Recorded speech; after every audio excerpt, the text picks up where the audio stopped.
Hello everyone, welcome back to my channel Pooja stories. मैं हूं पूजा और जैसा कि एवरी सैटरडे हम करते हैं इंग्लिश रीडिंग। इस बार हम रीड कर रहे हैं बिहार बोर्ड की क्लास 3 की बुक है, तीसरे वर्ग की बुक है एंड उसका लेसन नंबर 5 मैं लेके आई हुई हूँ, द ओल्ड रैबिट। ओके, इस सेशन के साथ हम इम्प्रूव करते हैं अपनी इंग्लिश रीडिंग को, प्रोनाउंसिएशन को, वर्ड पावर को और भी ढेर सारी चीज़ें। और क्योंकि ये बुक है बिहार बोर्ड की, इससे जितने भी बच्चे हैं बिहार बोर्ड के वो काफ़ी फ़ायदा ले सकते हैं एंड क्लास 3 के बच्चों के लिए तो ये यूजफुल है ही। अगर लेसन नंबर 5 की हेडिंग देखें, द ओल्ड रैबिट मतलब बूढ़ा खरगोश। इसका मतलब हुआ ओल्ड का मतलब होता है बूढ़ा, यहाँ पे ओल्ड का मतलब बूढ़ा होता है, ओल्ड का मतलब पुराना भी होता है, तो यहाँ बूढ़ा होगा एंड रैबिट का मतलब हो गया आपका खरगोश। रैबिट मीन्स खरगोश, खरगोश लगभग सभी लोग जानते होंगे। वार्मर है, narrate an incident that shows thinking helps in life. एक ऐसे इंसिडेंट का, एक ऐसी घटना का वर्णन करना है जो आपकी ज़िंदगी को बचाने में सहायक हुई है। कभी ऐसी किसी कोई घटना आपके साथ घटी हुई है तो आपको उसको वर्णन करना है। अगर आप एक टीचर हैं तो बच्चों से ऐसी चीज़ें पूछ सकते हैं और उनसे उनकी मातृभाषा में ही कोशिश कीजिए कि बच्चे कम से कम उठ के आपको आंसर करें। ओके, अगर पहला सेंटेंस देखें, there lived an old rabbit in a jungle. There lived an old rabbit in a jungle. ठीक है, एक बूढ़ा खरगोश, एन ओल्ड रैबिट का हो गया एक बूढ़ा खरगोश। एन यहाँ पे इसलिए लगा हुआ है क्योंकि यहाँ पे वॉवेल है, इसके वर्ड के मतलब पहला लेटर वॉवेल है, तो इसलिए यहाँ पे एन लगा हुआ है। So there lived an old rabbit in a jungle. एक जंगल में, इन ए जंगल, एक जंगल में एक बूढ़ा खरगोश रहता था। ठीक है, एक जंगल में एक बूढ़ा खरगोश रहता था। Got it. अगला सेंटेंस है, one evening he was sitting under a tree. One evening, एक शाम, ठीक है, एक शाम, ही वॉज सिटिंग, वो बैठा था। ही वॉज सिटिंग का मतलब हो गया वो बैठा था, अंडर अ ट्री, एक पेड़ के नीचे। एक जंगल में एक खरगोश रहता था जो एक शाम, ठीक है, वो बैठा हुआ था एक पेड़ के नीचे, under a tree. A fox saw him and growled. A fox, एक लोमड़ी। अ फॉक्स का हो गया एक लोमड़ी। शॉ मतलब देखा, हिम मतलब उसे। अ फॉक्स सॉ हिम, एक लोमड़ी ने उसे देखा। किसे देखा? रैबिट को देखा, खरगोश को देखा। एंड ग्राउल्ड, और गुर्राया। ग्राउल्ड का मतलब हो गया गुर्राना, जैसे गर्र करके जो पढ़ते हैं, ये लायन हो गया, टाइगर हो गया, उन्हें ग्राउल बोलते हैं, गुर्राना बोलते हैं। ठीक है, तो फॉक्स भी जब ग्राउल करती है, गुर्राती है, तो उसे ग्राउल बोलते हैं। ठीक है, तो वो खरगोश को देखा एंड गुर्राया। फिर क्या बोलता है? I will eat you. यहाँ पे इस ऐसे करके जो लिखा रहता है इसको विल बोलते हैं। आई विल ईट यू, मैं तुम्हें खाऊंगा। ठीक है, आई विल ईट यू, तो ये आपका फ्यूचर टेंस में हो जाता है ये sentence, I will eat you, तो मैं तुम्हें खाऊंगा। ऐसा कौन बोलता है? फॉक्स बोलता है। ठीक है, फॉक्स बोल रहा है कि मैं तुम्हें खाऊंगा।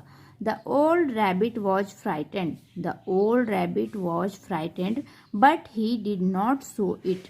जो ओल्ड रैबिट था, ओल्ड रैबिट जो था वो क्या हो गया? डर गया। द ओल्ड रैबिट, जो बूढ़ा खरगोश था, वो डर गया, बट लेकिन he did not show it, लेकिन उसने ये दिखाया नहीं कि वो फॉक्स से डर गया है, ऐसा उसने शो नहीं किया। ठीक है, he said to the fox. He said to the fox, उसने लोमड़ी से कहा। किसने कहा? रैबिट ने लोमड़ी से कहा, फॉक्स से कहा, you may eat me if you wish. You may eat me if you wish, तुम मुझे खा सकते हो। यू मे ईट मी का मतलब यहाँ पे हो गया तुम मुझे खा सकते हो। इफ़ यू विश, अगर तुम मुझे खाना चाहते हो तो तुम मुझे खा सकते हो। ठीक है, आई एम वेरी ओल्ड, मैं बहुत बूढ़ा हो गया हूँ। खरगोश बोलता है मैं बहुत बूढ़ा हो गया हूँ। I don't want to live any more. I don't want to live any more, मैं अब जीना नहीं चाहता। ठीक है, मैं अब इस धरती पे रहना नहीं चाहता, ऐसा खरगोश बोलता है। किससे बोलता है? लोमड़ी से बोलता है कि हाँ तुम मुझे चाहो तो खा सकते हो, मैं अब जीना भी नहीं चाहता, मैं बहुत बूढ़ा हो गया हूँ। But please grant me last wish. But please, लेकिन कृपया करके मुझे मेरा जो लास्ट विश है, मेरी अंतिम इच्छा है, उसे पूरा करने की आज्ञा दें। ठीक है, ऐसा मतलब आज्ञा दें कि मैं अपनी लास्ट विश पूरी कर सकूं, अपनी अंतिम इच्छा पूरी कर सकूं। लास्ट विश का मतलब हो गया अंतिम इच्छा। ओके, ओके मतलब ठीक है। किसने बोला ओके? सो ओके बोला फॉक्स ने। व्हाट्स योर लास्ट विश, तुम्हारी अंतिम इच्छा क्या है? व्हाट्स योर लास्ट विश का मतलब हो गया तुम्हारी अंतिम इच्छा क्या है? आस्क्ड द फॉक्स, फॉक्स ने पूछा, लोमड़ी ने पूछा कि ठीक है तुम बताओ तुम्हारी अंतिम इच्छा क्या है। So I want to go home and say goodbye to my wife. I want to go home, मैं घर जाना चाहता हूँ। I want to go home का मतलब हो गया मैं घर जाना चाहता हूँ। एंड से, और बोलना चाहता हूँ क्या? गुड बाय मतलब अलविदा बोलना चाहता हूँ। गुड बाय का मतलब होता है अलविदा बोलना चाहता हूँ। टू माई वाइफ, मेरी पत्नी से मैं अलविदा बोलना चाहता हूँ, क्योंकि अब तो मैं उससे मिलूंगा नहीं, तो मैं उसे चाहता हूँ कि मैं उसे गुड बाय बोल दूँ।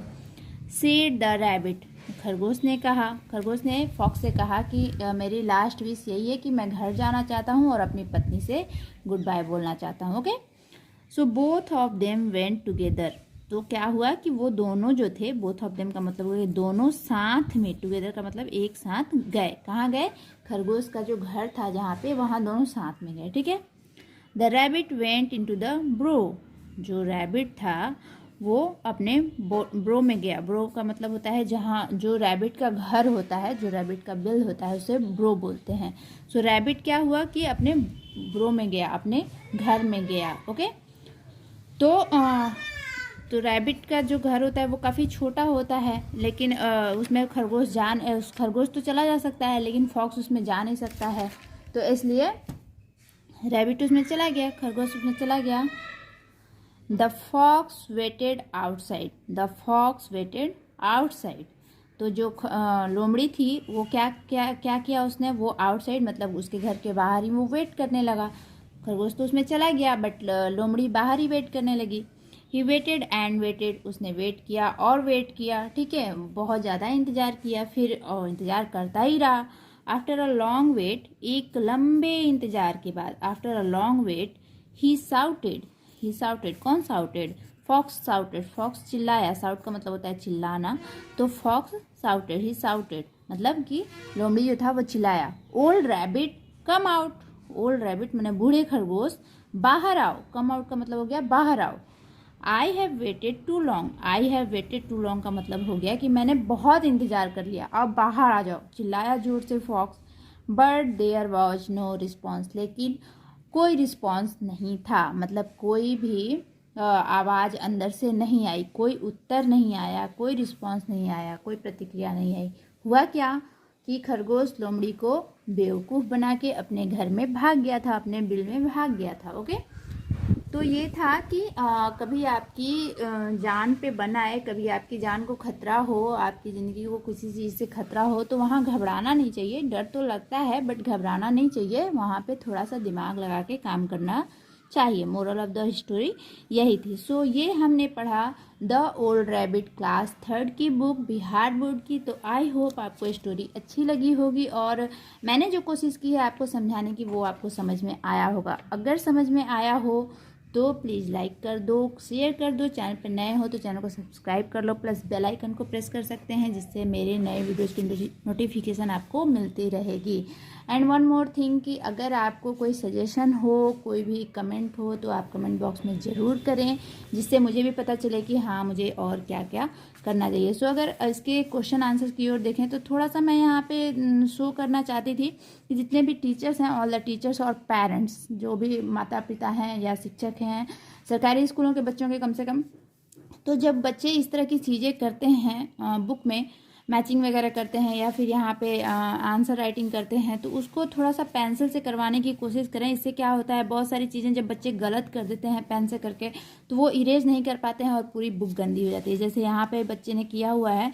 सो रैबिट का तो बोरो होता है, बट वो यहाँ से भी उसने लगाया हुआ है, तो ये बहुत सारी चीज़ें गड़बड़ हो जाती हैं। तो कभी भी यूज करें इन बुक्स में कोई भी चीज़ टिक लगाने के लिए, मार्क करने के लिए या फिर आंसर करने के लिए, राइट करने के लिए, तो पेंसिल का यूज करें बच्चे। ये मैं रिक्वेस्ट करती हूँ सभी टीचर से और सभी माता पिता से कि बुक के लिए कभी भी बच्चों को पेंसिल ही सजेस्ट करें।